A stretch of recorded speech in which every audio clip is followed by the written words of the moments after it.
Podcast 2009. Hey! This is turning into, I think, what they call a bi-yearly podcast. Next, we wanted to discuss shoot these two turkeys. the fact that... that sounds like that. Yes.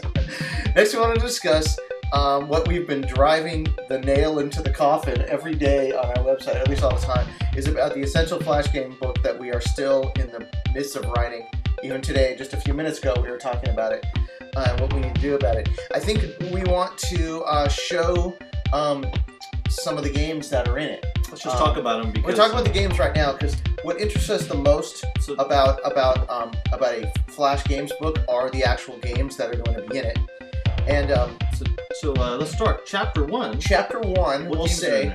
Chapter 1 starts out as the introduction and sort of introduces Flash game programming in AS3, but since this is not a basic book, Chapter 1 actually contains 3 full games.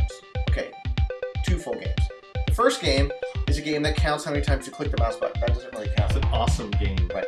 The second game, better than lots of the which games I I've been expect you will see right now, is called Balloon Saw, and it's sort of a take on Avalanche or Kaboom.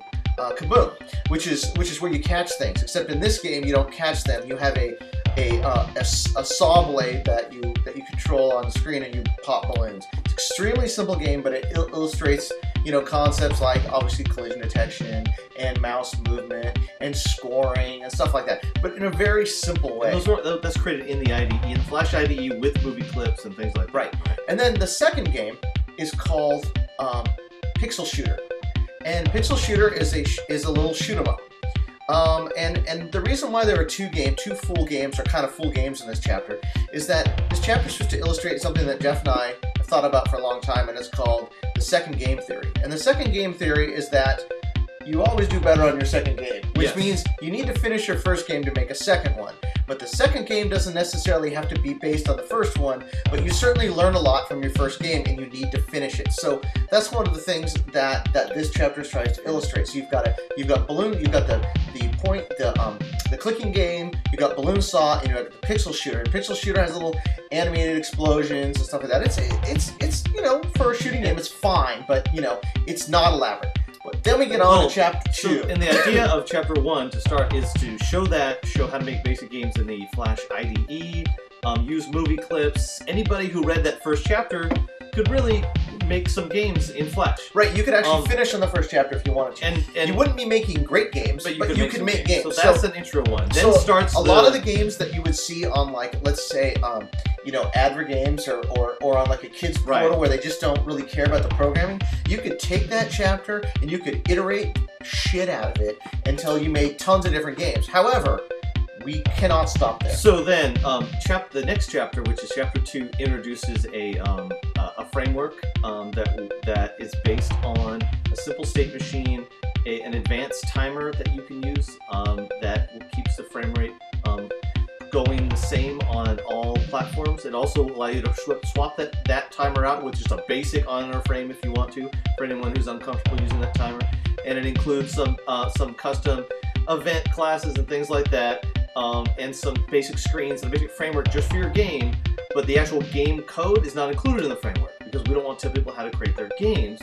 So there's one game that's included in Chapter 2 and 3, because really Chapter 3 uses this in Chapter 2, and it's called Super Click. And it's basically sort of a very simple clicking game, kind of similar to the one in Chapter 1, but it uses this whole framework to build the game. And it could be made into a much better game, but... Right, and one of the points we make is about our game framework. This is not supposed to be a framework that you have to use. It's not a library. It's not a library. This is basically a way that we believe is a great way to build games. However, our game framework is our game framework. We write it in the book because that's the way that we know how to do it. We're not evangelizing it, though. Nope. We just think the idea of one is a really good idea. And so that is why we have it in the book. Make your own. And it does lend itself to the optimizations later in the book. You kind of need this framework to make it work. So and then we go on to Chapter 4 and 5. And unfortunately we got to the point in the book at this point where I wanted to show how to make a full game. Yes. And actually, to make a full game, soup to nuts, from the beginning, using sounds and how to find your sounds and graphics, and then actually code the entire game, took 2 30-page chapters. So the first chapter, this game, by the way, is called Flat Cannon. And it uses the Ari sprite-lib graphics. Yeah, Ari Feldman sprite-lib. And what it does is it's basically a take on Missile Command. You defend 3 ships and from incoming planes. Right. And the actual game isn't that important, although it's a really fun game. The fact that it's introducing to how to use bitmap graphics from tile bitmaps sheets and tile. Like it's not tile sheets, but it's just bitmap from graphics and it pixel perfect collision detection. There's a lot of other things in there about how to that chapter. In those 2 chapters introduce what we call difficulty knobs. Yes. And difficulty knobs are basically a bunch of variables that you set to ramp the difficulty of the game. And we learned this from Rob Fulop, who is an old Atari programmer. He came in to give us a seminar about programming, and he made the game Demon Attack for the Atari 2600. And Rob had told us that when he made Demon Attack, he had decided to make the game as difficult as possible. And when he did that, he was able to then ramp down and find the proper difficulty to ramp up the game during each level. So we kind of show you the same thing. We show you that all the knobs, you can make the game incredibly difficult, and then you ramp it down and then incrementally ramp it up. And it's one of our ways to make levels. Now we're getting up on the end. So let's just say the next chapters, I think it's 4 and 5. They introduced. No. 4 and 5 were mine, and next was 6 and 7, I believe. 6 and 7. What was it? What did you do? No, 2 and 3, 4 and 5, 6 and 7 introduce a tile-based maze shooter, similar to, I guess you'd say, Pac-Man, but it's not Pac-Man. You can make Pac-Man with it. It's sort of Armor Attack, which is a game in the arcade in the Vectrex. It's basically to show you how to use tile sheets and Mappy, create levels, use XML to read in the levels. Create a framework for tile-to-tile movement. So a lot of AI in there for the tanks to chase you and beat in zones and things like that. That's that game. That's called No Tanks. Okay, what's the next? That's game? 2 chapters. And I think we should let's just stop there because we can talk about the games next chapter. But quickly, we've got there's a game called Color Drop where it's basically a puzzle game, and then an iteration on that called Dice Battle, where it's kind of like a puzzle quest game.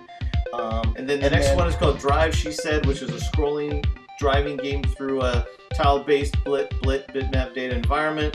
The next one is called Blaster Mines, which is basically a Geometry Wars style game, but optimized to the hilt. They got all kinds of particles all over the screen, blowing stuff up, keeping yourself to 40 frames a second. And then the last chapter that we're still working on, and this is a chapter about basically finishing up and viral and how to implement preloaders and viral game stuff. A little bit about and just Flash Game License, Mochi, all the kind of extra stuff. And in that we're going to create something called Simple TD probably, which is a tower defense game. So we're going to try to make a simple tower defense game in that chapter. We haven't actually really discussed how we're doing it yet, and we're coming up on our deadline, so we've got to figure it out. Yeah. So, but we feel that we have created a bunch of games in this book that you've never seen in books before. Right. And that it should be, and the optimizations and the code and the examples should be, fairly useful for. I think very useful for Flash game programming.